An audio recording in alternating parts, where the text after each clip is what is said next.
qui est de créer une chaîne de télévision qui aura pour but de donner la parole de Dieu via des séries, des films, des dessins animés, des cultes, des événements, divers programmes, débats, reportages et documentaires chrétiens, en direction des chrétiens pour les fortifier et des non-chrétiens pour les convaincre. Pour effectuer ce projet, nous avons besoin de votre don afin de le concrétiser. Si vous souhaitez devenir donateur, je vous invite à effectuer un don sur notre site ou à nous contacter à contact@ministère-de-la-réconciliation.fr. Si vous êtes chrétien, nous sommes à la recherche de personnes ayant un talent ou des talents particuliers dans le domaine du média télévisuel. Si vous ressentez cet appel en vous, veuillez nous contacter à contact@ministère-de-la-réconciliation.fr. Une page sera bientôt disponible sur notre site expliquant ma vision, son montant et la date souhaitée pour sa réalisation. Que Dieu vous bénisse.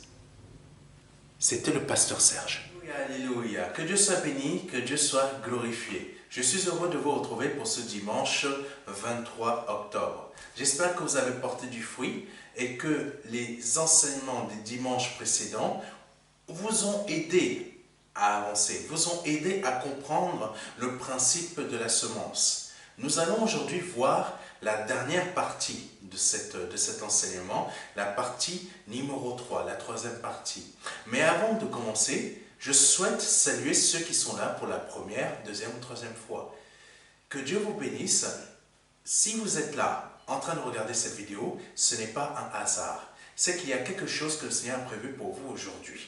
Donc je vous invite à rester avec nous jusqu'à la fin. Mais je vous invite aussi à aller sur notre site internet www.ministère-de-la-réconciliation.fr et au bas de notre page, il y a un petit formulaire que vous pouvez compléter. Ce formulaire, c'est pour que vous puissiez rester en contact avec nous. Amen. Nous allons aller un peu plus loin.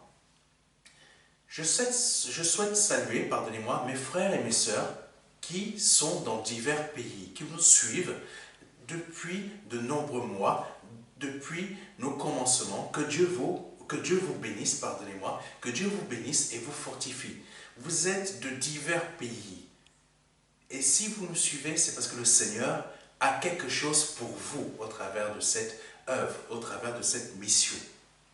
Parce que nous avons des œuvres aussi, des personnes qui travaillent avec nous dans certains de vos pays où vous êtes, qui ont ouvert des églises de maison et qui sont prêtes à vous accueillir. Donc n'hésitez pas, si vous aussi, vous souhaitez rentrer dans cette œuvre qui fait aussi des missions à l'étranger. Donc si vous souhaitez devenir missionnaire du MDLR, n'hésitez pas, vous ouvrez votre église de maison, vous mettez en pratique les enseignements que le Seigneur me permet de vous donner au travers de ces vidéos et vous enseignez nos frères et nos sœurs. Amen. Donc n'hésitez pas, vous avez la possibilité de nous contacter et de nous demander d'être missionnaire du MDLR. Amen. Que Dieu soit béni, que Dieu soit glorifié. Nous allons aller un peu plus loin et nous laissons le Seigneur nous conduire comme d'habitude. Amen. Maintenant, c'est le moment où nous allons prier pour le message que le Seigneur va nous donner aujourd'hui. Seigneur, nous te remettons ce message entre tes mains afin qu'aujourd'hui tu nous conduises, chacun d'entre nous, Seigneur, à percevoir et à recevoir le message que tu vas nous donner aujourd'hui. Et moi, Seigneur, de pouvoir donner le message que tu veux semer dans le cœur de chacun de nos frères et sœurs et des personnes qui ne te connaissent pas. Donc, c'est peut-être la première fois qu'ils entendent parler de ta parole, qu'ils entendent parler de ton nom.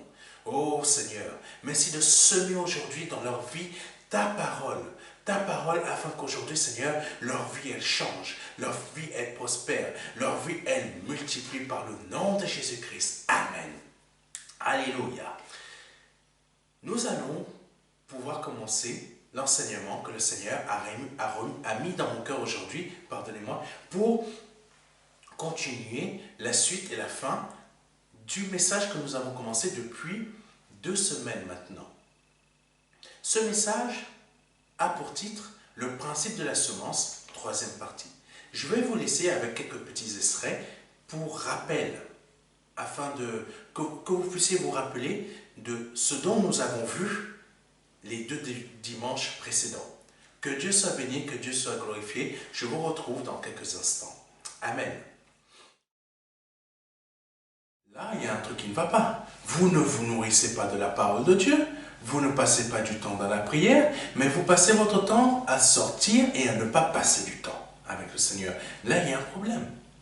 C'est ça qu'il faut comprendre. Il y a des lois qui régissent ce monde, il y a des lois qui régissent l'espace, il y a des lois qui régissent le domaine spirituel. Là, aujourd'hui, on va voir le principe de la semence. La semence, nous allons voir qu'elle a deux faces. Elle a la semence dans le sens où c'est la parole, et la semence dans le sens où c'est semer avec ses finances. Pourquoi ça fait tant d'années que je suis toujours dans les mêmes problèmes? Pourquoi il n'y a pas des bénédictions qui font PAM? Ça débloque, ça débloque. Je vous parle des bénédictions spirituelles qui agissent dans votre vie et qui débloquent votre situation dans votre vie terrestre. Parce que quand vous êtes depuis 10 ans, 15 ans dans la même situation, ça n'a pas bougé. Il y a quelque chose que vous ne faites pas.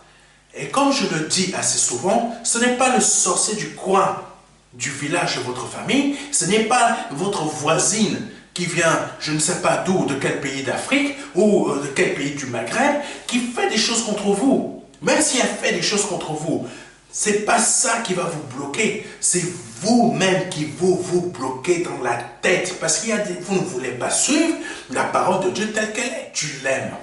Dieu regarde ça. Mais Dieu regarde aussi parfois, est-ce que tu vas continuer à donner ta persévérance jusqu'à ce qu'il puisse intervenir?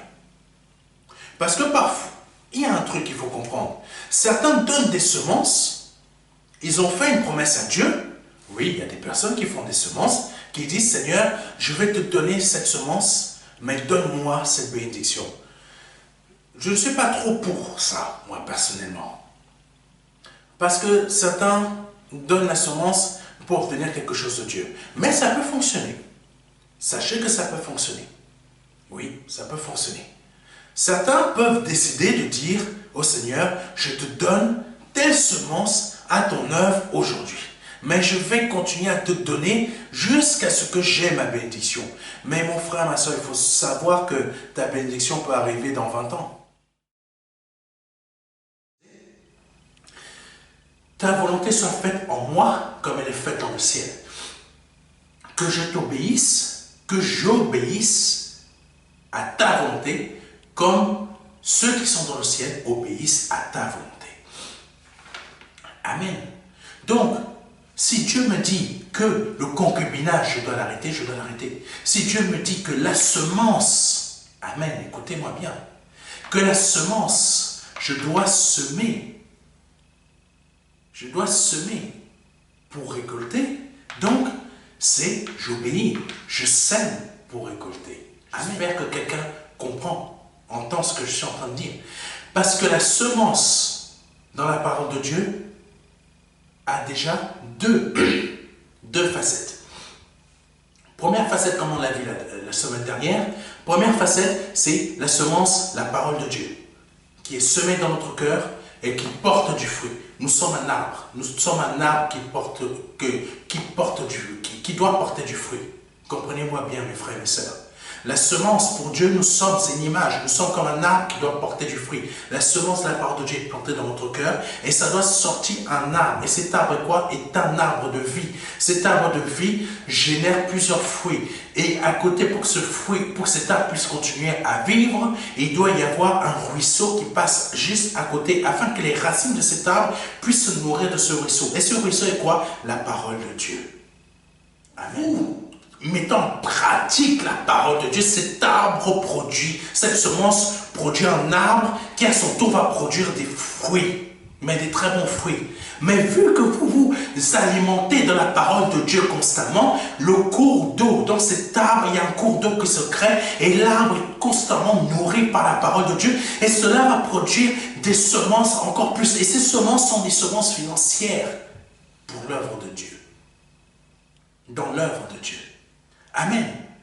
Et là, quand vous faites ça, vous êtes encore en train de multiplier. En gros, vous devenez le jardin d'Éden.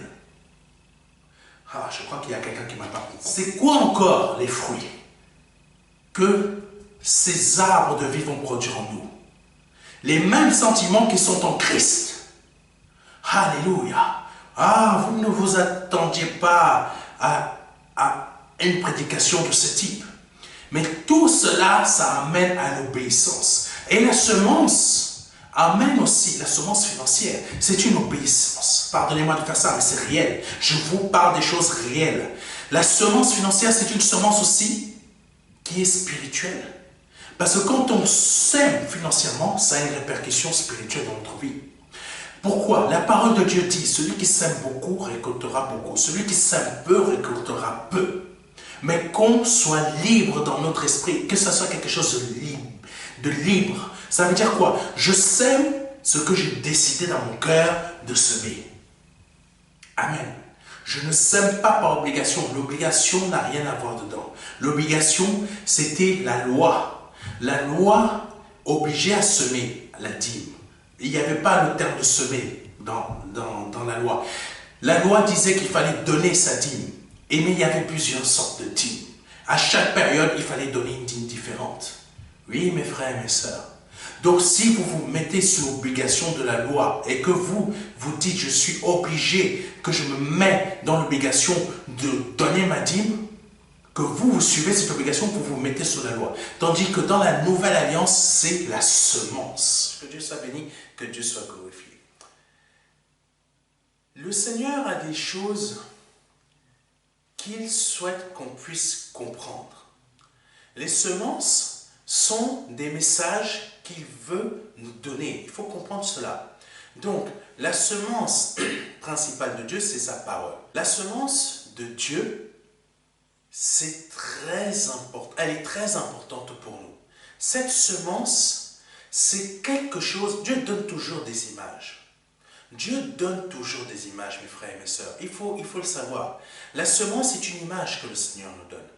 C'est une image pour qu'on puisse comprendre, parce que c'est des choses spirituelles. C'est des choses spirituelles pour que l'on puisse comprendre. Amen. Amen. Parce qu'avant d'être né de nouveau, même avant de pouvoir comprendre les choses spirituelles de Dieu, nous réfléchissons avec notre tête. Mais notre tête ne peut pas comprendre les choses de Dieu. C'est un autre monde, c'est une autre réalité. Amen. C'est une autre réalité. Il faut prendre conscience de cela. Les choses spirituelles de Dieu sont d'une autre réalité. C'est pour ça que le Seigneur Jésus-Christ, quand il parlait de paraboles, il donnait des paraboles. Quand il donnait des paraboles, c'était des semences qu'il semait. Mais les paraboles, qu'est-ce que c'était? C'était des images pour que le peuple de Dieu, pour que ses disciples ou le peuple d'Israël puissent écouter et entendre ce qu'il avait à dire concernant le royaume des cieux et concernant l'esprit et l'âme des personnes qui devaient être sauvées. Tout être humain doit être sauvé. Tout être humain doit être sauvé. Mais tous les êtres humains ne le peuvent pas. Pourquoi? Parce que tous les hommes sur cette terre, ou même prochainement qui vont naître sur cette terre, ne veulent pas forcément de la semence de Dieu. Amen. Et il y en a beaucoup qui se plaisent dans ce monde et dans les conditions de ce monde et ne veulent pas du Seigneur Jésus-Christ et se disent on n'en a aucun besoin. C'est une réalité. C'est une réalité, mes frères et mes sœurs. Donc la semence de Dieu est là pour essayer de les convaincre que fais attention. Sur cette terre, ça ne dure qu'un temps. Mais tu as un esprit en toi. Et cet esprit va continuer à exister. Sauf que cet esprit qui est toi aura toujours la conscience que tu as dans ta tête. Actuellement, vous avez une conscience. Mais cette conscience va vous emmener où? Je veux vous faire comprendre quelque chose. Dans le domaine spirituel, notre conscience va continuer à continuer à exister. Quand on va mourir, nous serons conscients de là où nous allons aller. Soit nous allons dans l'enfer, soit nous allons au paradis. Mais nous serons toujours conscients. Ne pensez pas que quand on meurt, notre conscience s'éteint avec nous. Et que nous pouvons faire tout ce que nous voulons sur cette terre. Les choses sont éteintes, peut-être des personnes pensent comme ça, sont éteintes, plus rien n'existe, donc je peux faire tout ce que je veux. Peut-être certains d'entre vous, vous êtes des grands chefs d'entreprise, et vous vous dites, je peux faire tout ce que je veux, je peux écraser tout le monde, je peux fermer des sociétés, je peux faire ça, mais faites attention, votre conscience va continuer à exister. Amen. Peut-être même vous êtes franc-maçon. Je ne sais pas. Peut-être même vous êtes de la Rose-Croix. Je ne sais pas. Mais sachez que votre conscience va continuer à exister. Ne laissez pas ces personnes vous tromper la tête, vous faisant croire que parce que tu es avec nous, tu es dans notre domaine, tu es notre frère ou tu es notre soeur, tu vas réussir. Non. Non, tu vas réussir peut-être un temps, parce que sache que ta vie ne dure qu'un temps. Comme nous avons vu précédemment, la vie d'un être humain est comme une flamme. Quand on souffle dessus, la flamme s'éteint. Ta flamme peut s'éteindre n'importe quand. C'est Dieu qui peut décider de l'éteindre. Comme Dieu peut décider de la laisser allumer. Peut-être des personnes, là où tu te trouves actuellement, soit dans la Rose-Croix, soit dans la franc-maçonnerie, soit dans un autre domaine, peut-être il y a des ennemis que tu as. Il y a des ennemis qui ont décidé d'éteindre ta flamme. Mais sache que si Dieu t'a déjà choisi, ils n'arriveront pas à éteindre ta flamme. Donc c'est le moment aujourd'hui que tu prennes conscience que tu ne dois pas rester là-bas, parce que quand tu vas partir, ta conscience restera, elle va perdurer, parce que ta conscience est liée à ton esprit. Donc ça, je parle à tout être humain. Nous restons conscients, et nous allons continuer à rester conscients pour l'éternité de là où nous allons aller. Vaut mieux aller au paradis que rester en enfer. C'est une semence que je suis aussi en train de planter dans le cœur de quelqu'un. Et cette semence, c'est le Seigneur qui veut la planter dans ton cœur. Donc ne te laisse pas tromper, mais c'est le moment de sortir de là où tu es. Au nom de Jésus-Christ de Nazareth. Je ne sais pas pourquoi je parle de ça, mais le Seigneur va envoyer un message à quelqu'un. Alléluia. Donc la semence revêt à la fois, est à la fois la parole de Dieu, mais est à la fois aussi les semences que nous allons semer, qui sont à la fois, comme nous l'avons vu précédemment, la parole, nos attitudes, nos actions, notre façon d'agir, notre façon de penser, toutes sortes de choses. Aussi la partie financière. Amen. Amen. Donc aujourd'hui, cet enseignement va concerner la partie financière, mais qui sera une image de la façon que l'on doit mettre en pratique la parole de Dieu. Amen. Donc je vais beaucoup utiliser l'image des finances pour vous faire comprendre les semences que l'on doit semer, que l'on doit planter dans notre vie. Amen. Sachant très bien aussi que les finances qu'on peut semer dans une œuvre, c'est une semence. Amen. Que Dieu soit béni. Que ça plaise ou que ça ne plaise pas, mais l'œuvre de Dieu a besoin de semences. Amen. Que Dieu soit béni. Nous avons vu, dernièrement, dimanche dernier, un verset concernant l'apôtre Paul. Que l'apôtre Paul s'était efforcé de montrer aux Galates qu'ils étaient dans l'erreur parce qu'ils avaient suivi des enseignements diaboliques, les ramenant à la loi. Amen. Nous avons vu ça dimanche dernier. Donc, beaucoup de gens aujourd'hui suivent des enseignements qui nous ramènent à la loi, mais qui ne nous conduisent pas dans la période de la grâce dans laquelle nous sommes. Mais beaucoup de personnes sont zélées pour ces personnes-là qui nous ramènent à la loi. Amen. Il ne faut pas être zélé pour le faux évangile, il faut être zélé pour le vrai évangile. Amen. Il ne faut pas être zélé pour le faux évangile, il faut être zélé pour le vrai évangile, mes frères et mes sœurs. J'ai remarqué dernièrement que beaucoup aiment les disputes de mots dans l'évangile. Mes frères et mes sœurs, fuyez de telles personnes. Je vous le dis, vous avez peut-être une personne peut se dire chrétienne, mais aime les disputes de mots sur la parole de Dieu. Il faut savoir que l'apôtre Paul a dit à Timothée, fuis de telles personnes. Mes frères et mes sœurs, fuyez de telles personnes qui veulent semer des semences qui sont des semences de discorde, des semences de disputes de mots. Nous n'avons plus le temps, mes frères et mes sœurs, de perdre du temps à parler sur des versets ou disputer sur des versets. Ça ne sert à rien. Ça ne nous aide pas dans nos semences. Ça ne nous aide pas à semer, mais ça crée des semences de discorde. C'est pour ça qu'il faut fuir de telles personnes. Et c'est pour ça que l'apôtre Paul a dit, fuyez de telles personnes. Il faut les fuir. Même si elles se disent chrétiennes, fuyez-les. Nous, on les fuit de telles personnes. On n'a pas de temps pour cela. Amen. Peut-être ce que je peux vous dire peut être choquant, mais si vous n'êtes pas habitué à la parole de Dieu, vous allez être choqué sur beaucoup de choses. Parce que l'apôtre Paul l'a dit à Timothée. Amen. Et sachez que la parole de Dieu, pour éviter de faire des discordes ou des disputes sur la parole de Dieu, la parole de Dieu, c'est plusieurs livres qui se mettent ensemble. On ne peut pas prendre un verset, le dissocier d'un autre. Amen. Beaucoup aiment prendre un verset, ça a à voir avec la semence, tout ce que je suis en train de vous dire. Beaucoup prennent un verset pour le retirer de son contexte et pour le malaxer à leur manière et le donner. Méfiez-vous de ce genre de semences, parce que ce type de semences ne sont pas bonnes.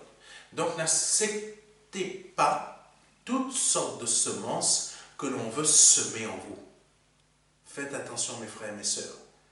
Et vous non plus, ne prenez pas une parole de Dieu, vous la tournez à votre manière et vous voulez la semer dans le cœur de certaines personnes.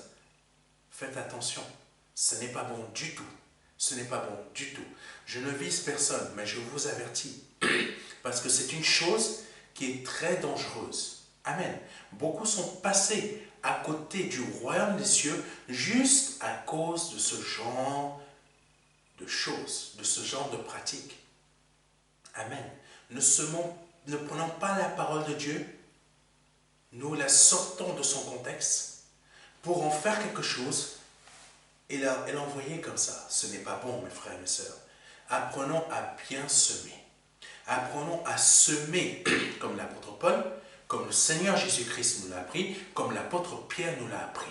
Amen. Que Dieu soit béni. Donc nous allons aller plus loin et laisser l'Esprit Saint nous éclairer. Amen. Que Dieu soit béni, que Dieu soit glorifié.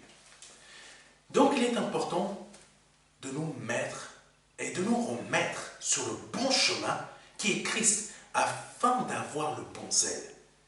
Nous avons besoin d'avoir le bon zèle. Le bon zèle qui vient de Christ est une semence. Le bon zèle qui vient du Seigneur Jésus-Christ est une semence.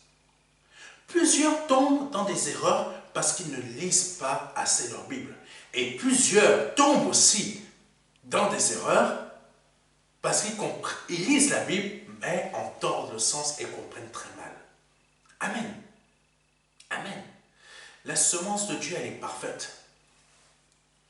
Elle est parfaite. Elle n'est pas pervertie par des pensées humaines. Habituellement, quand on prêche ou quand on parle de la parole de Dieu, on peut pervertir la parole de Dieu. Pardonnez-moi de dire les choses, mais c'est une réalité. Ça peut m'arriver de me tromper sur un verset. peut-être de l'avoir mal expliqué. Mais je fais tous mes efforts chaque jour pour me tenir devant la présence de mon Dieu afin que je ne pervertisse aucun de ces versets. Je le prends tel qu'il est, j'essaie, je fais les études dessus pour pouvoir comprendre ce que le Seigneur, pourquoi il a dit ça et qu'est-ce que ça veut dire à notre époque d'aujourd'hui. C'est pour cela que j'essaie d'être très simple dans tous les enseignements que je vous donne, afin que ces semences puissent être semées dans votre cœur. Amen. Parce que la semence de la parole de Dieu, c'est quelque chose qui doit porter du fruit en vous, afin que vous, à votre tour, vous puissiez porter du fruit. Amen. Amen. Donc, quand on lit la parole de Dieu, c'est une semence, donc il faut bien la lire, il faut bien la comprendre. Quand on entend les enseignements que le Seigneur nous donne au travers des serviteurs de Dieu, il faut bien les comprendre, il faut bien les mettre en pratique et ne pas en tordre le sens. Amen. Parce qu'il ne faut pas pervertir la semence que le Seigneur nous donne. Amen. Il faut comprendre tout cela. Donc, on doit se remettre sur le bon chemin qui est Christ. Les faux dieux qui sont les biens matériels ont réussi à entrer dans le cœur de beaucoup de chrétiens évangéliques. C'est des semences. Il faut savoir que, à notre époque d'aujourd'hui, beaucoup de chrétiens sont omnibulés par leur réussite professionnelle, par leur réussite terrestre, par leur réussite matérielle. C'est des semences. Il faut savoir, mes frères et mes sœurs, que toutes ces semences sont des choses que l'adversaire place aussi dans notre cœur. Nous avons une vie chrétienne sur cette terre où l'adversaire va aussi essayer de planter ses semences. Il faut rappelez-vous de la parole où la personne est en train de dormir, elle a un champ, elle est en train de dormir et le soir, il y a l'adversaire qui vient semer de mauvaises herbes. Le lendemain, celui qui dormait se réveille et là, quand il voit son champ, il voit que à la fois, il y a les bonnes herbes, mais à la fois, il y a les mauvaises herbes. Amen. Vous vous souvenez de cette parabole?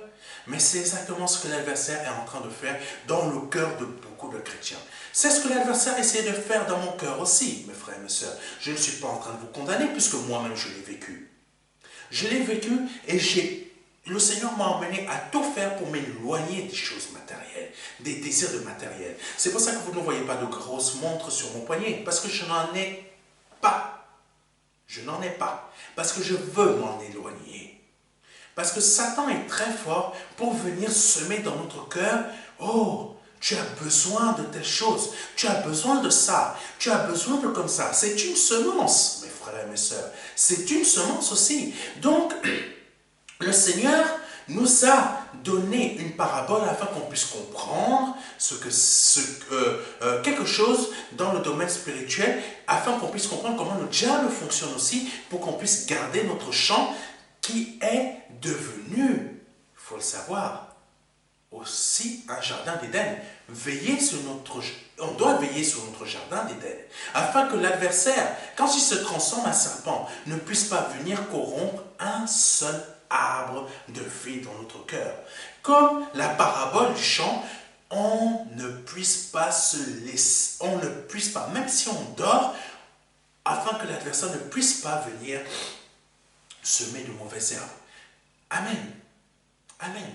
Il est très important, mes frères et mes sœurs, de veiller. Et veiller est une persévérance. Bon, quelqu'un n'a pas compris. Persévérer, ça veut dire je fournis l'effort. Je fournis l'effort de prier, de veiller sur mon cœur, de garder mon cœur, de le protéger de toutes sortes de choses. Je persévère dans la mise en pratique de ce que le Seigneur me demande de faire. Amen. Amen. Donc je persévère, je veille comme le Seigneur m'a demandé. Il faut prendre l'image de l'apôtre Paul. Nous sommes des soldats. Le soldat, lui, comment il fait pour gagner ce combat? Parce qu'il persévère. Il persévère dans l'entraînement. Il persévère en restant éveillé. Si on ne persévère pas, mes frères et mes sœurs, on tombera. Ne croyez jamais quelqu'un qui va venir vous dire la persévérance, on n'en a pas besoin. Ou la persévérance, ou vous trompez sur des choses inutiles. Ne croyez pas ce genre de personnes. Parce qu'elles veulent votre chute, parce que leur cœur n'est pas selon la volonté de Dieu. Amen. Méfiez-vous de plusieurs types. Méfiez-vous de plusieurs types de semences. Il y a la semence qui vient de Dieu. Il y a la semence qui vient des hommes. Mais que Dieu, c'est la parole, mais l'homme peut se servir aussi de la parole pour vous faire chuter. Faites très attention. Faites très attention. C'est pour ça, n'écoutez pas n'importe qui. Amen. N'écoutez pas n'importe qui. Parce qu'il y a des personnes qui veulent semer dans votre cœur pour vous emmener bas. Il y en a d'autres, comme moi, qui veulent semer dans votre cœur, mais la parole de Dieu telle qu'elle est, afin que vous montiez haut. Oui, mes frères et mes sœurs, ne pensez pas que parce que nous sommes tous chrétiens, que nous voulons le bien de tout le monde. Ah, mes frères et mes sœurs, le mot chrétien ne veut rien dire. Le mot chrétien ne veut rien dire. Méfiez-vous. Attachez-vous aux personnes qui ont des bons fruits. Des bons fruits. Attachez-vous aux serviteurs de Dieu qui ont des bons fruits. Ne vous attachez pas à ceux qui ont des mauvais fruits. Amen. C'est un conseil que je vous donne. Donc, le diable utilise des semences aussi pour semer des pensées qui sont les siennes. Alléluia. Il faut le comprendre. Quand nous avons des désirs qui sont portés sur le monde, mes frères et mes sœurs, comprenez-moi bien, des désirs qui sont portés sur le monde, que ce soit matériel, écoutez-moi bien, que ce soit matériel, que ce soit financier, que ce soit immobilier ou je ne sais pas quoi, quelque désir que ce soit qui soit porté sur ce monde, sachez que c'est la pensée du diable qui veut investir votre cœur afin de pouvoir essayer de trouver une petite stabilité comme pour créer une petite fissure afin de vous emmener petit à petit, ça ne se fait pas brutalement, hein, mes frères et mes sœurs. Sachez-le, les semences de l'adversaire ne se font pas, plutôt, les conséquences des semences que l'adversaire fait dans notre vie et peut faire dans notre vie, ça ne se passe pas brutalement. Ça ne se passe pas brutalement. Écoutez-moi bien, c'est petit à petit, petit à petit, petit à petit. Comment ça se fait qu'il y en a beaucoup qui se sont éloignés de l'église? Et aujourd'hui, elles n'osent plus aller à l'église. Aujourd'hui, elles n'osent plus. Et elles vont dire, ah non, je ne veux plus aller dans les églises parce que telle chose, on m'a fait tant de mal. Moi, on m'a fait beaucoup de mal. J'ai pensé comme ça aussi au bout d'un moment. Mais le Seigneur m'a fait comprendre que c'est pas bon, ce genre de pensée. Elles ne sont pas bonnes. C'est des semences qui viennent de l'adversaire. Il ne faut pas abandonner nos réunions. Il ne faut pas abandonner nos églises, mes frères et mes sœurs. Ne laissons pas les semences de Satan venir nous perturber. Donc, je continue avec ce que j'étais en train de dire tout à l'heure. Donc, petit à petit. Et un jour, nous sommes complètement PAM! Mais ça ne s'est pas passé brutalement. Ça s'est passé doucement, soigneusement, tranquillement, pas le vrai terme, mais petit à petit, petit à petit, petit à petit, jusqu'à un jour, même nous-mêmes, on n'a pas compris, on se dit même pas mais, hein, non, même pas ça, on est là, on dit, je ne vais plus dans les églises parce qu'on fait du mal là-bas. C'est vrai, mes frères et mes sœurs, je ne vous dis pas le contraire. Le meilleur ennemi d'un chrétien, c'est le chrétien lui-même. Oui, mes frères et mes sœurs, le meilleur ennemi d'un chrétien, on m'a dit ça déjà plusieurs fois, c'est celui-même qui est dans l'église. Amen. Amen. Ton meilleur ennemi, c'est ton frère ou ta soeur qui est à côté de toi qui va te faire du mal, qui va blesser ton cœur. Amen. Mais sache que Dieu les utilise aussi pour te rendre fort, pour te rendre costaud, pour te rendre puissant. Parce qu'il ne faut pas te laisser abattre. Parce que si tu n'es pas assez puissant pour résister à ça, comment tu vas résister au diable? Comment tu vas résister aux semences de l'adversaire? Comment tu vas pouvoir détecter les semences que l'adversaire voudrait semer dans ton cœur? Comme pouvoir détecter, parce que parfois tu es en train de te dire, j'ai besoin de cet iPhone, j'ai besoin de cette voiture, j'ai besoin de ça. Mais sache que tu n'as pas besoin de ça, mon frère, ma soeur. C'est simplement, tu es en train l'adversaire est en train de vouloir semer des choses dans ton cœur pour pouvoir t'emmener à commencer à penser ça, et t'emmener à dire, Seigneur, s'il te plaît, écoutez-moi bien, mes frères et mes sœurs, c'est très important ce que je suis en train de vous dire.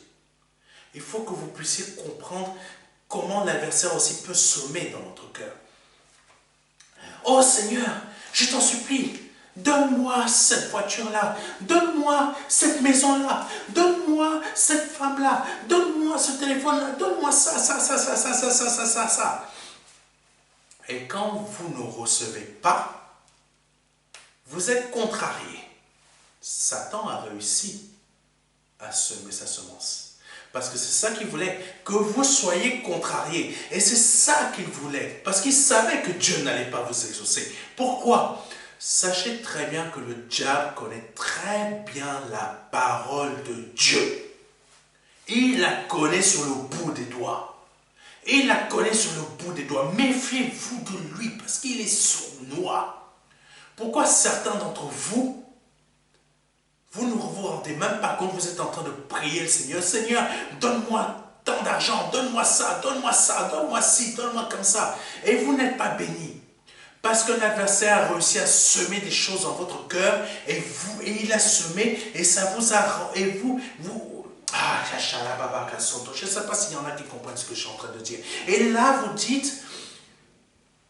Vous vous rendez compte, Seigneur, j'ai besoin d'argent pour réussir, j'ai besoin, et vous êtes là en train de dire, Seigneur, je veux l'argent, et en faisant ça, vous commencez aussi à pas vous inventer, à imaginer des choses dans votre vie, meilleure voiture, meilleure maison, meilleures choses que vous allez vous acheter, La semence de l'adversaire dans votre cœur a porté du fruit, mais des mauvais fruits.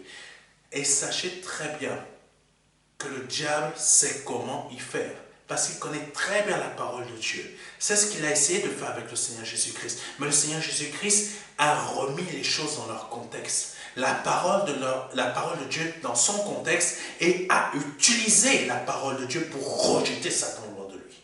Donc Satan connaît une parole précise pour faire chuter beaucoup de personnes dans leur foi, les emmener de leur foi au doute.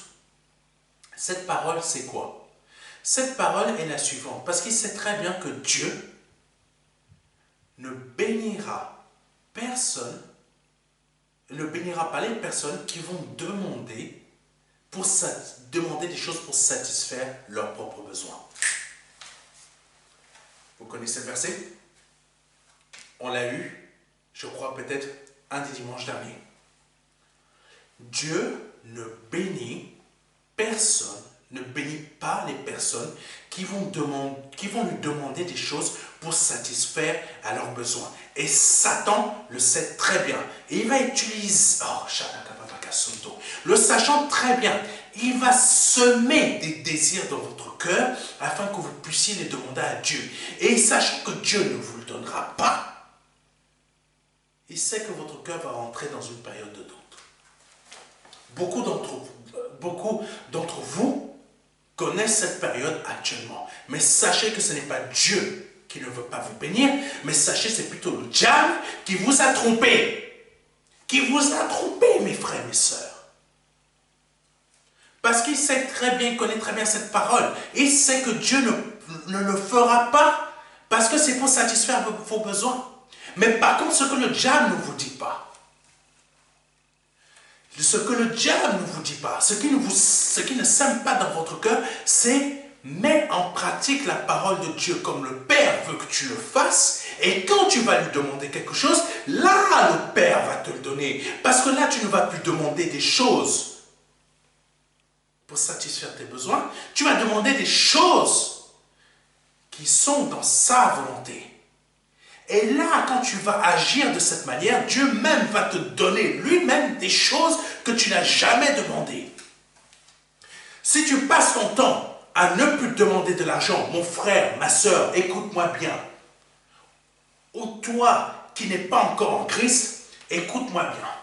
Si tu, maintenant, à partir d'aujourd'hui, tu passes ton temps à ne plus demander de l'argent à Dieu, de ne plus demander des maisons à Dieu, de ne plus demander des voitures à Dieu, de ne plus demander quoi que ce soit de niveau terrestre, mais demander que des choses qui sont de son royaume, je t'assure, mon frère, ma soeur, oh,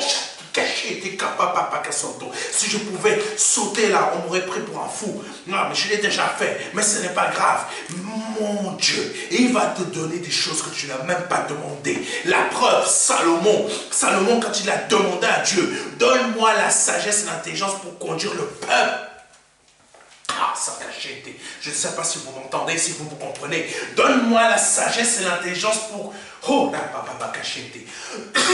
Qu'est-ce que le Seigneur lui a dit? Le Seigneur lui a dit, vu que tu m'as ni demandé la mort de tes adversaires, ni la richesse, ni de demander, pardonnez-moi, la domination sur tes adversaires, vous connaissez ce verset pour certains d'entre vous, je te donnerai tout cela.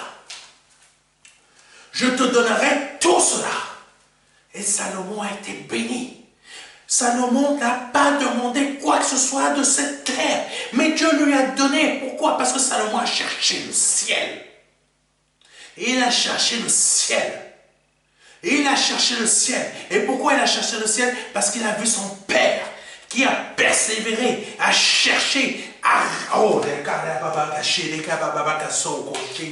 et il a vu son père David qui a persévéré à chercher le royaume des cieux, qui a persévéré dans sa foi, même quand il était à terre, ses ennemis l'avaient abattu, et il était à terre, il était en train de pleurer. Les psaumes, c'est de là que vient, quand il était abattu, il écrivait les psaumes, et c'est là il a persévéré, il a vu son père, et il a compris dans la persévérance de son père pour plaire à son Dieu, quoi?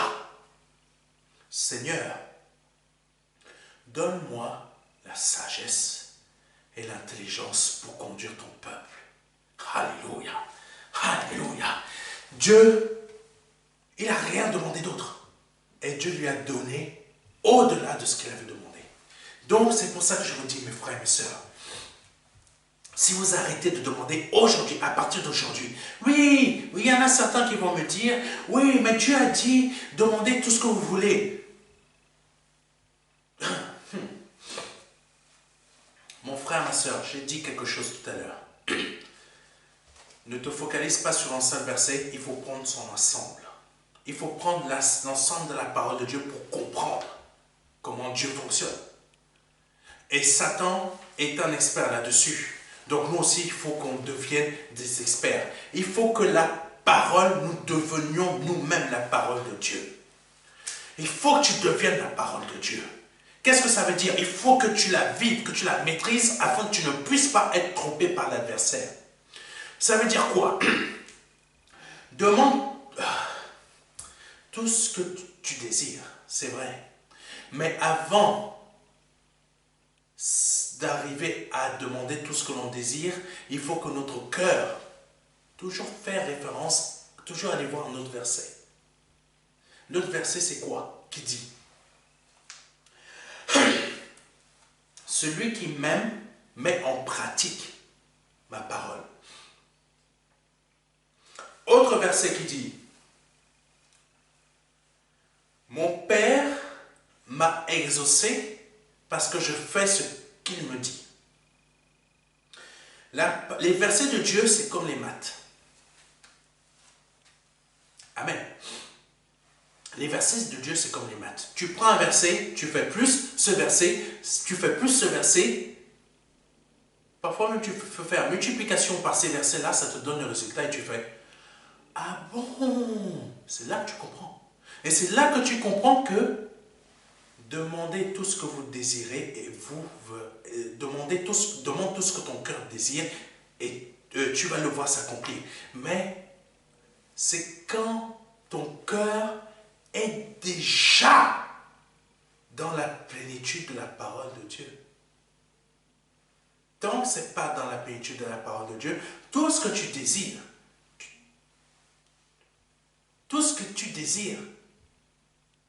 t'emmène à désirer, plutôt, tout ce que tu désires, c'est quoi?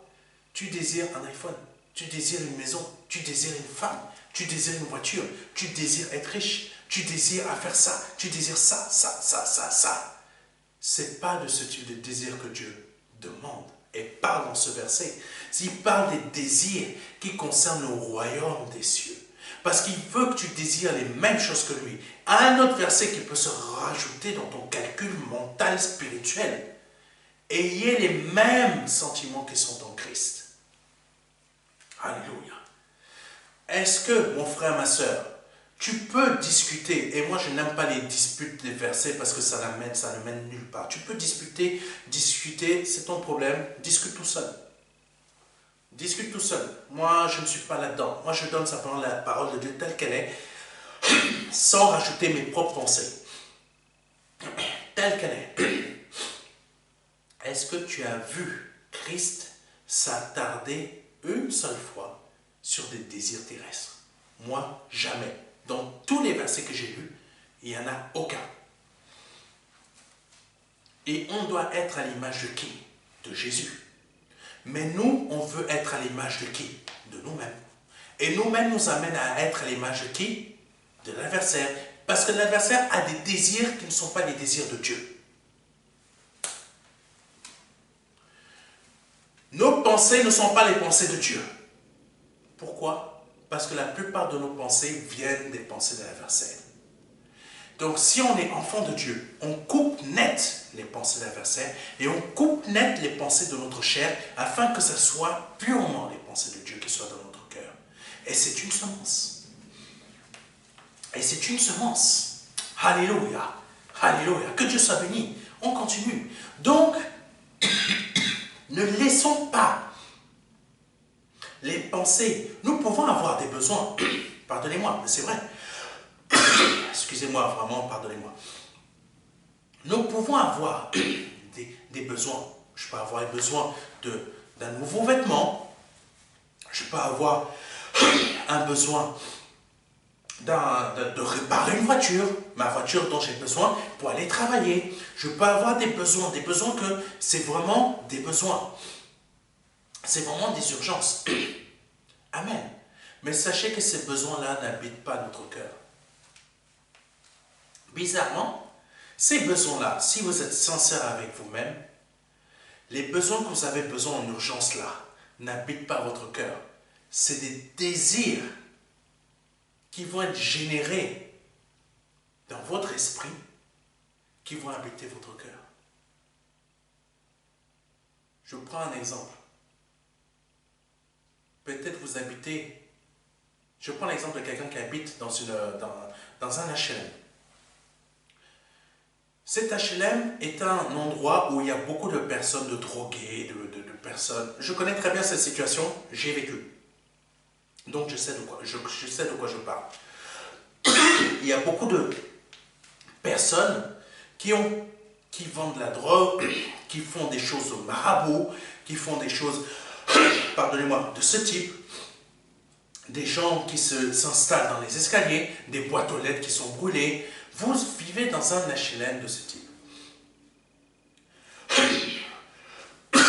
Pardonnez-moi, vraiment, c'est parce que Satan n'est pas content de ce message.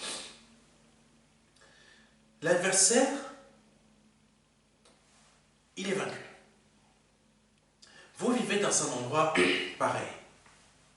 J'ai vécu dans un endroit pareil, je connais très bien. Votre besoin actuel, il est « Seigneur, fais-moi grâce de pouvoir sortir de cet endroit. » C'est une urgence, vous avez des enfants. Vous avez besoin de sortir de là. Dieu vous entend, Dieu vous écoute. Il connaît votre besoin. Mais parfois, dans ce besoin, on va rajouter des désirs supplémentaires parce qu'on a besoin de s'évacuer. Mais sauf que ces désirs supplémentaires sont, on va imaginer une grande maison. Et ces désirs supplémentaires, le diable va saisir, va transformer, va en faire une semence, dire Seigneur, donne-moi une grande maison, donne-moi ça, donne-moi ça. Et ça va devenir un désir qui va omnibuler notre pensée, qui va omnibuler nos moments de prière. Seigneur, donne-moi ci, donne-moi ça comme ça, ça. C'est parti d'un besoin urgent à des désirs obsessionnels pour avoir une meilleure vie. Et c'est là que Dieu ne bénira pas. Parce qu'on s'est laissé, on a laissé l'adversaire venir la nuit, semer ses semences, pour nous amener à désirer des choses supplémentaires qui sortent de nos besoins urgents en désir pour satisfaire nos besoins. Et c'est ça qu'il faut éviter, mes frères et mes sœurs. C'est ça qu'il faut éviter. Ça, c'est des images que j'ai utilisées pour vous montrer le type de semence que l'adversaire veut planter dans notre cœur. Donc, ce sont des faux dieux qui sont les biens matériels que le diable veut semer dans notre cœur. Nous devons nous en méfier. Ces biens matériels sont rentrés dans beaucoup de cœurs de nos frères et sœurs. Peut-être vous qui ne croyez pas en Dieu, en Jésus-Christ, vous avez ces désirs, mais sachez que ces désirs, c'est pour vous emmener hors de Dieu, loin de Dieu. Certains me disent parfois, j'ai demandé à Dieu, ils ne croient pas en Dieu, en Jésus-Christ, mais ils me disent, j'ai demandé à Dieu, mais Dieu ne m'a pas exaucé. Parce que le diable savait que Dieu n'allait pas t'exaucer. Oui. Parce qu'il connaît très bien la parole, comme je l'ai dit tout à l'heure. Mais c'est à toi de lutter avec quelle arme? La parole. Et Dieu nous a donné la possibilité de dominer sur Satan. Parce qu'il a vaincu le diable à la croix, en versant son sang pour nous à la croix. Donc maintenant, nous avons la possibilité d'utiliser la même arme que Dieu lui-même, sa parole, pour résister au diable et le chasser loin de nous. Amen. Amen. Les biens matériels et immobiliers montrent que nous avons réussi notre vie. C'est vrai. Les biens matériels et immobiliers montrent que nous avons réussi notre vie, mais ne démontrent pas que nous avons réussi notre vie spirituelle. Ne vous trompez pas, mes frères et mes sœurs. Les biens matériels que vous pouvez obtenir, vous êtes peut-être très bien bénis. Vous êtes peut-être très bien bénis. Le matériel, les finances, tout cela, peut-être, vous avez tout ça. Il y a des frères et sœurs, des chrétiens nés nouveaux, je vous assure, ils ont des bateaux, ils ont des choses, ils ont très bien réussi. Oui, ça existe, mes frères et mes sœurs. Vous n'êtes peut-être pas encore à ce niveau-là, parce que tout simplement, vous n'acceptez pas les bonnes semences de Dieu, mais vous prenez les semences dont je vous ai parlé. Mais il y a une vie qui vous est destinée. Mais pour cela, il vous faut les bonnes semences. Et la bonne semence qui est la parole de Dieu. Mais actuellement, vous êtes plutôt omnibulé par votre vie de réussite. C'est pour ça que vous n'avez pas cette vie-là.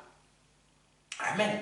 Il faut s'éloigner de ce type de pensée pour recevoir la bonne semence de Dieu. Comme je vous l'ai dit, arrêtez de demander l'argent. Arrêtez de demander la femme. Arrêtez de demander le mari. Arrêtez de demander la voiture. Demandez maintenant les choses que Dieu veut que vous demandiez. Les choses que Dieu veut que vous puissiez demander. Vous commencez à arrêter de demander. Faites ce que je vous dis et commencez à demander les choses de Dieu. Vous allez voir petit à petit. Petit à petit, vous allez voir des bénédictions arriver dans votre vie.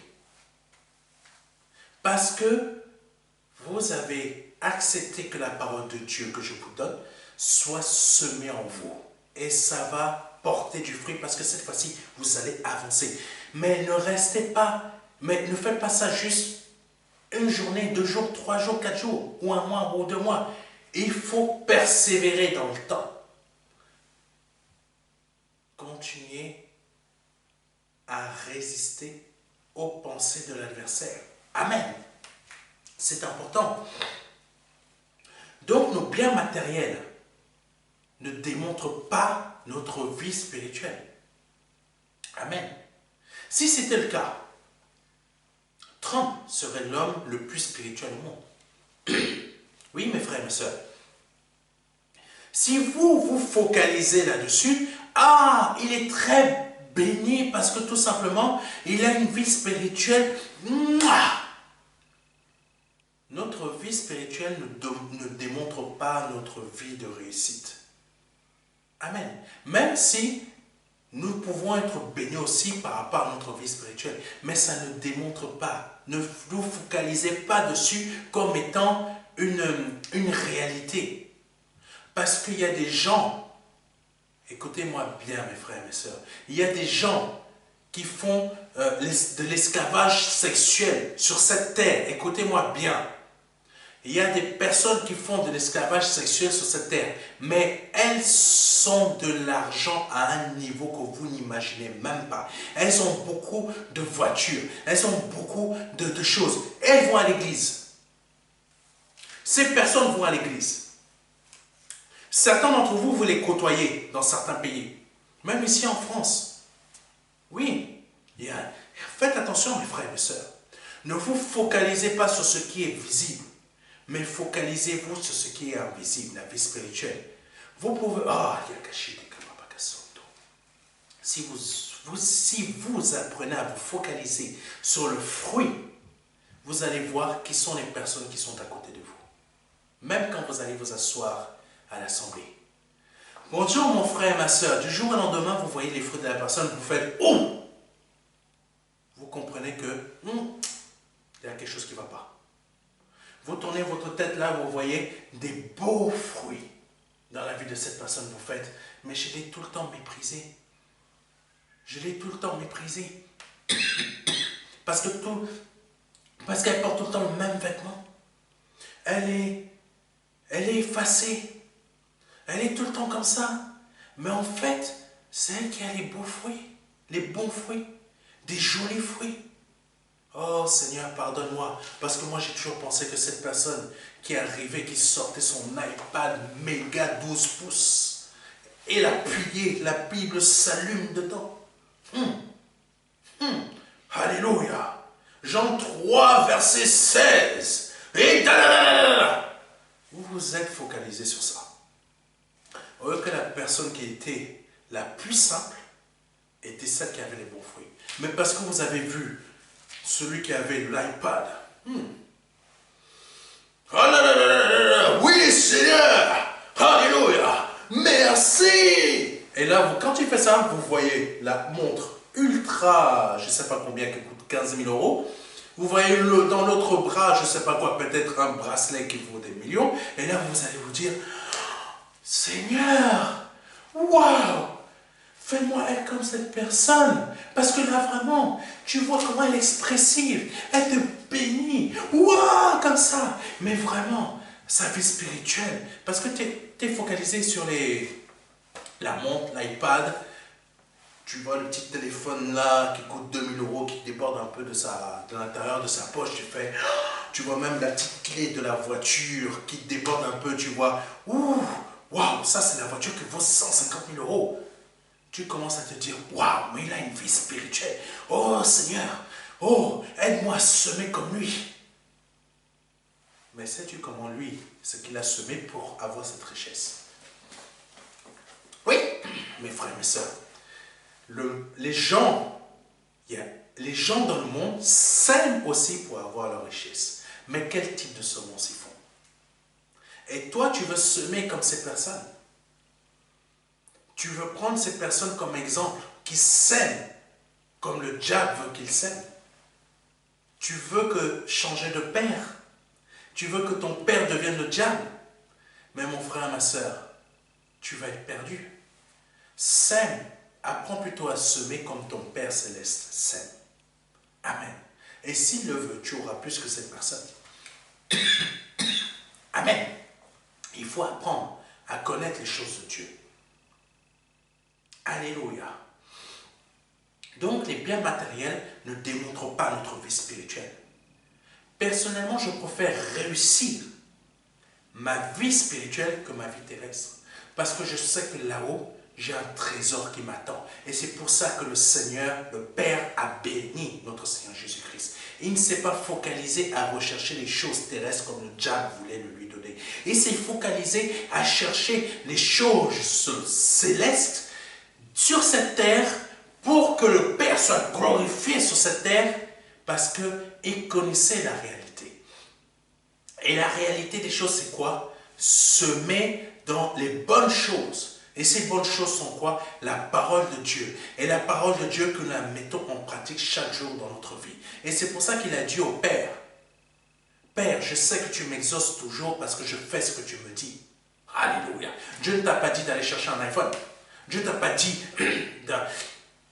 va conquérir le monde, va t'acheter 50 maisons.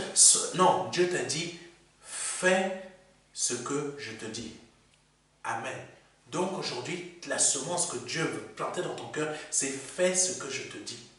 Alléluia. Nous allons aller un peu plus loin. Oh Jésus. Oh Jésus. Donc, maintenant, le principe de la semence financière. 2 Corinthiens, chapitre 9, versets 1 à 9. Il est superflu que je vous écrive touchant l'assistance destinée aux saints. Donc, les besoins destinés aux autres enfants de Dieu. Je connais en effet votre bonne volonté, dont je me glorifie pour vous auprès des Macédoniens, en déclarant que l'Achaïe est prête depuis l'année dernière, et ce zèle de votre part a stimulé le plus grand nombre. Ça veut dire que les frères auxquels l'apôtre Paul était en train de parler, il était en train de leur dire, j'ai parlé de vous comme étant un exemple, que vous êtes déjà disposés depuis l'année dernière à pouvoir aider vos frères et sœurs que vous n'avez jamais vus, mais qui sont dans le besoin, de manière financière. Semence. C'est une semence. Je sème dans la vie de mon frère et de ma sœur qui en a besoin, parce que tout simplement, il ou elle en a besoin. Je sème financièrement dans la vie de mon frère et ma sœur qui en a besoin. Pourquoi? Parce qu'il ou elle en a besoin. Je sème financièrement dans l'œuvre de Dieu. Pourquoi? Parce que l'œuvre de Dieu en a besoin. C'est la semence. Et cette semence est conduite par quoi? L'amour. Je veux semer dans l'œuvre de Dieu, je veux semer dans cette œuvre, je veux semer dans cette association. Pourquoi? Parce que cette association en a besoin. Vous ne me suivez pas. Je sais qu'ici en France, c'est compliqué à pouvoir semer financièrement parce que les gens sont... Pardonnez-moi, mais c'est la réalité. Vous me connaissez déjà depuis longtemps. Je préfère dire la vérité telle qu'elle est. Je n'aime pas douciner. Donc, l'apôtre Paul a dit, je vous ai monté parce que je vous ai monté comme ça en hauteur parce que vous êtes un exemple pour beaucoup d'autres églises. Que vous avez pris la décision depuis très longtemps de bénir cette église, de bénir vos frères et vos sœurs. Donc, maintenant, s'il vous plaît, respectez ce que vous avez dit pour que je ne sois pas non plus, que je ne passe pas non plus pour quelqu'un qui dise n'importe quoi, que je ne sois pas humilié. Amen. C'est ça en gros que l'apôtre Paul dit. Continuons, verset 3. J'envoie les frères afin que l'éloge que nous avons fait de vous ne soit pas réduit à néant sur ce point-là et que vous soyez prêts, comme je l'ai dit.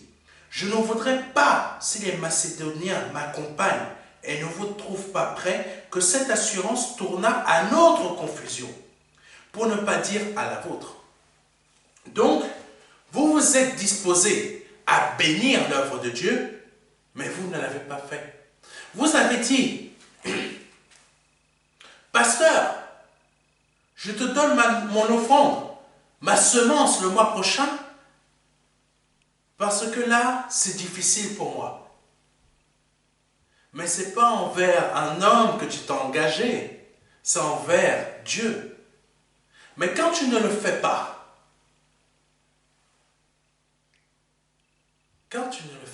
tu n'as pas respecté. Je parle ainsi parce que moi-même j'ai fait ce type d'erreur. Je parle ainsi. Quand je vous donne des versets, le Seigneur m'amène à donner des versets, Je sais très bien de quoi je parle puisque moi-même aussi j'ai vécu les mêmes situations que vous. Si je ne peux pas donner, je ferme ma bouche. Maintenant, c'est ce que je fais. Si je ne peux pas donner, je ferme ma bouche. Parce que je ne veux pas que ma bouche tourne à ma confusion. Amen. Amen. Alléluia. Mais si je veux respecter mon choix, je peux le respecter aussi. Mais je ne dois pas donner de date. Je peux dire, Seigneur, mon frère, je te donnerai quelque chose. Tu n'as pas mis une période. Tu n'as pas mis une date. Tu n'as pas dit, le mois prochain, je vais faire ça. Tu as dit, je te donnerai quelque chose. Quand tes finances iront mieux, c'est là que tu pourras donner et pourras respecter ce que tu as dit. Mais ne donne pas de date, mon frère ou ma soeur. Ne donne pas une période précise. Dis simplement, je donnerai quelque chose. Amen. Alléluia. Là, tu donneras en ton temps. Dès que tu le pourras. Peut-être parce que ta situation aujourd'hui ne le permet pas. Mais ne donne pas de date. Ne donne pas de période. Parce que cela va tourner à ta confusion. C'est ça que l'apôtre Paul est en train de dire. Amen. Donc, continuons. J'ai donc jugé nécessaire d'inviter les frères à se rendre auparavant chez vous et à s'occuper de votre libéralité déjà promise. Amen. Déjà promise. Afin qu'elle soit de manière à être une libéralité et non un acte d'avarice. Alléluia. Amen. C'est très fort ce qui vient d'être dit. J'ai donc jugé nécessaire d'inviter les frères à se rendre auparavant chez vous et à s'occuper de votre libéralité déjà promise, afin qu'elle soit prête de manière à être une libéralité et non un acte d'avarice. Mais continuons. Nous allons voir, nous allons comprendre par la suite.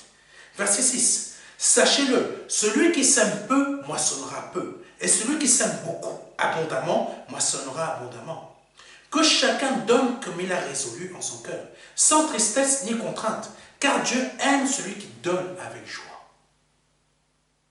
Car celui qui donne avec joie. Et Dieu peut vous combler de toutes sortes de grâces. Amen. Afin que possédant toujours en toutes choses de quoi satisfaire à tous vos besoins. Pardonnez-moi, vous ayez encore en abondance pour toute bonne œuvre. Selon qu'il est écrit, verset 9, il a fait des largesses, il a donné aux indigents, sa justice subsiste à jamais. Dans ces versets que nous venons de lire, nous avons entendu plusieurs choses très importantes. Très importantes.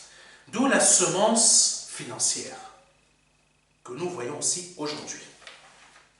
Amen. La semence financière est un acte d'amour. Est un acte d'amour. Dieu nous donne de l'argent. Oui, mon frère et ma soeur. L'argent que tu gagnes en fournissant des efforts, sache que c'est Dieu qui te donne aussi cet argent pour que tu puisses bénir l'œuvre de Dieu. Oui. Oui. Tu penses que cet argent, c'est juste pour toi, pour tes propres besoins personnels. Mais non. Je te rappelle le verset qui est la parole de Dieu, qui est une semence dans ta vie. Je te rappelle ce verset. Et ça ne sert à rien de venir me donner des versets. Je ne suis pas là pour faire des guerres de versets. Je suis serviteur de Dieu, je donne. Mais si tu veux lutter après sur des versets, ce n'est pas avec moi que tu luttes, c'est avec Dieu. Moi, je ne perds pas mon temps dans des luttes de paroles, de lutte des versets. Parce que ce n'est pas... Là, ce que je suis en train de dire, c'est ce que le Seigneur me met à cœur de vous donner aujourd'hui. Après, s'il y a des personnes qui veulent lutter contre la parole de Dieu, contre ce culte, c'est leur problème, ce n'est pas le mien. Amen. C'est exprès que je dis cela, parce que j'ai remarqué que beaucoup aiment lutter contre la parole de Dieu. Mais continuons. C'est bien de lutter contre les fausses paroles, mais contre celles qui viennent de Dieu, faites très attention. Continuons. Verset 8. Et Dieu peut vous combler de toutes sortes de grâces.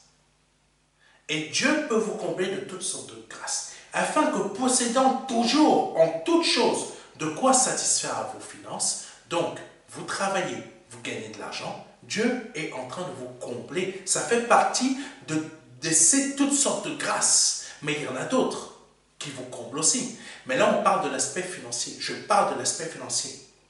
Donc, possédant toujours en toutes choses de quoi satisfaire vos besoins, donc ce que vous gagnez comme salaire satisfait à vos besoins. Amen. Ce que vous gagnez aujourd'hui, vous pouvez l'utiliser pour vous acheter ce dont vous avez besoin en urgence. Vêtements.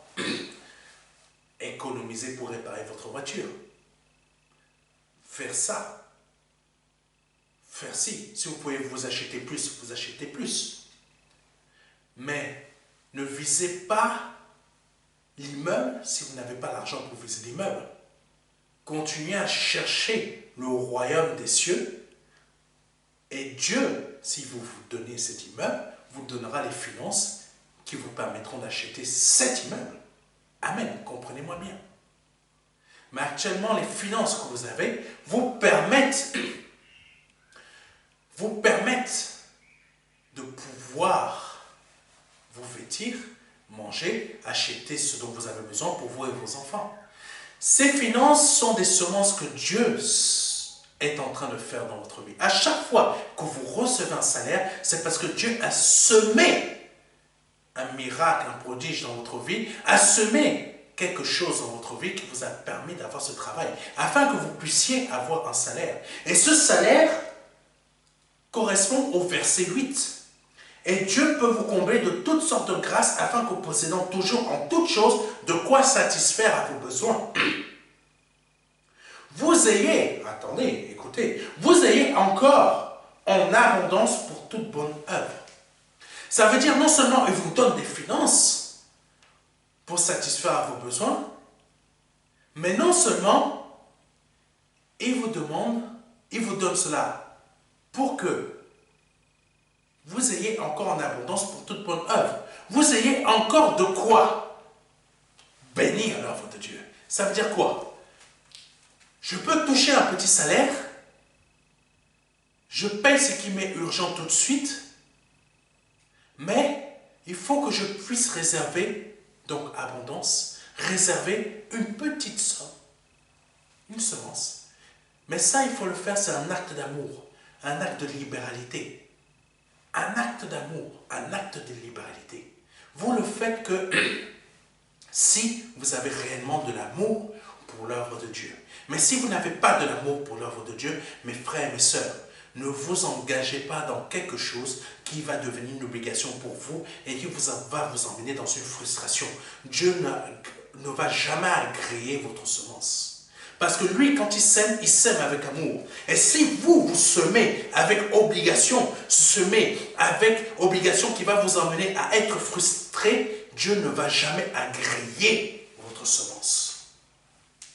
Parce que vous le faites dans un acte d'obligation que vous vous imposez vous-même, ou qu'on vous l'impose, et que vous allez développer une frustration. Dieu n'en veut pas. Et moi non plus, je ne veux pas de ce type de semences dans le MDLR. Moi, je veux des semences qui viennent avec amour. Qui viennent avec, c'est libéral, ça vient parce que j'ai envie de le faire, mon frère. Donc, s'il te plaît, j'ai envie de semer. Donc, laisse-moi semer avec amour. Peu importe la somme, je sème avec amour. Dieu bénit. C'est ça dont parle l'apôtre Paul. L'apôtre Paul dit, tu reçois, je Je transcris cela dans notre époque d'aujourd'hui. Tu reçois un salaire. Ce salaire te permet de pourvoir tes besoins de chaque jour, mais Dieu te donne aussi en abondance. Ça veut dire qu'il t'a donné ce salaire pour pourvoir tes besoins de chaque jour, mais ce salaire aussi en abondance, ce même salaire, quelqu'un n'a pas compris. Ce même salaire que tu touches chaque mois te permet aussi en abondance, de pouvoir donner quelque chose à l'œuvre de Dieu. Une vision qui est de créer une chaîne de télévision qui aura pour but de donner la parole de Dieu via des séries, des films, des dessins animés, des cultes, des événements, divers programmes, débats, reportages et documentaires chrétiens, en direction des chrétiens pour les fortifier et des non-chrétiens pour les convaincre. Pour effectuer ce projet, nous avons besoin de votre don afin de le concrétiser. Si vous souhaitez devenir donateur, je vous invite à effectuer un don sur notre site ou à nous contacter à contact@ministère-de-la-réconciliation.fr.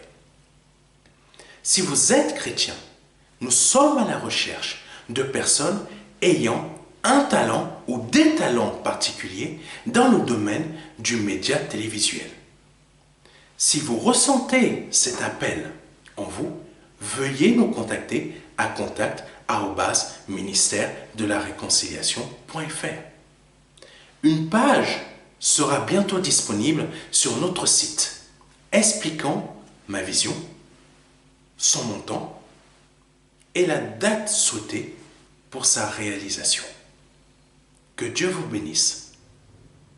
C'était le pasteur Serge.